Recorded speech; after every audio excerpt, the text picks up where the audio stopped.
Alright, here we are with an NFT weekly wrap-up video. First of all, did touch on this last week, but Altered State Machine had an AMA this week, so my full notes are available on Twitter for the AMA. So first we have the prediction game, and that's going on during the FIFA World Cup, and then once that's done, you can then buy access to the AI League.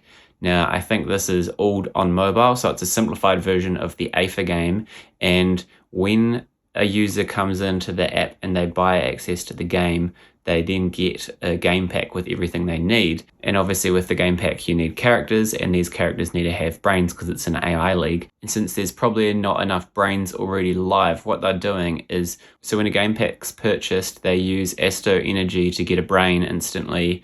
And so if you're an Asto holder or an Asto energy holder, this is probably a good thing for you. I'm not 100% sure on all the details of this at the moment. I think they're doing more of a technical or financial kind of detail run through later on. A recent mint that you will have seen is the Art Gobblers mint. So this is Justin Roiland from Rick and Morty and Paradigm have teamed up to do this mint. There's been a bit of controversy with the influencers that were involved, you know, pumping and dumping kind of thing. The price hit, I think it was 23 ETH at one stage, and there's been about 8,600 ETH in trading volume, and it hasn't even been a week yet, which is insane.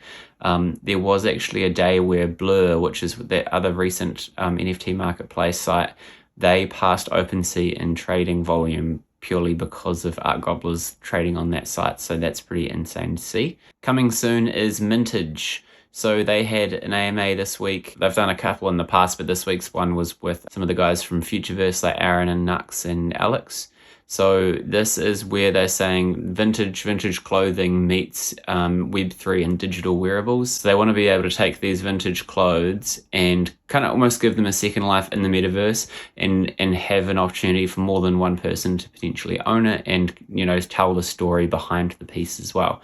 They said there's a lot more information on this to come very soon. I did take some notes from the AMA, so check them out on Twitter too. MetaMask and Hyperplay Gaming are releasing a Web3 game launcher for desktop. So this would be the one-stop shop for all of your Web3 games, cross-platform compatibility, and you can use your different wallets in there. So this is in testing at the moment, and the end-user beta comes out in February 2023. If you've got a Cultivate helmet, you can now go and download your 3D files for this. There's a few competitions around this in their Discord too. They also released a video recently teasing their source codes, which are the driver helmet enhancements. They said they're going to do a free claim rather than an airdrop because they like the mint experience, and the other ones in the past were pretty cool, so maybe we get to go in and have a look at our different enhancements. I'm not sure, but yeah, the video looked pretty cool. OpenSea have been pretty busy releasing updates. If you scroll through their Twitter page, every second tweet is an announcement of an update that they've done. One that they did recently was they've upgraded their copy mint detection. If someone tried to copy a cool cat, if they flipped it or just changed it ever so slightly, it would get detected as soon as it was minted. I've made the collection page stats live now, and they've also made it so that you can do multiple collection offers.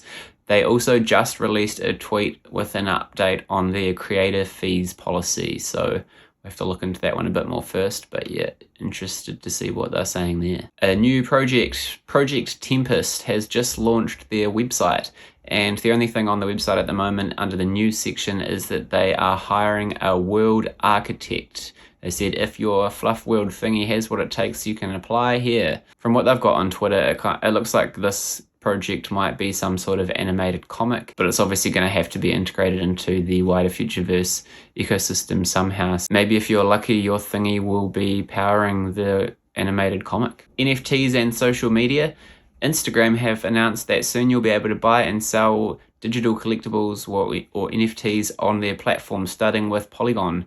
They also have announced that they were looking to integrate with OpenSea, Solana, and Phantom Wallet. This is currently in testing with just a couple of creators in the US, I think. Glorious Digital have announced another collaboration with Opus and Formula One founder Bernie Ecclestone. So these are two NFT collections, and they are Polaroid images of Formula One cars. The first one goes live second half of November, and the second one goes live at the beginning of December. There are a bunch of bespoke experiences too if you happen to get one of the one-of-ones, like maybe going to a track day or having a fancy dinner. But yeah, check that out on their website. World have announced that there's an upcoming snapshot. If you are a Wolves holder, on November 9th at 11:59 p.m. PST, you are eligible to mint a wape. So that's the wilder ape. That's the next beast that they've got minting. These look really cool. They've been teasing these slowly on Twitter. So if you haven't seen these, definitely go have a look. And if you've got a wolf, I don't think there's anything you need to do. All right, that's all for this week. Make sure you like and subscribe/follow if you haven't already, and we will see you next time.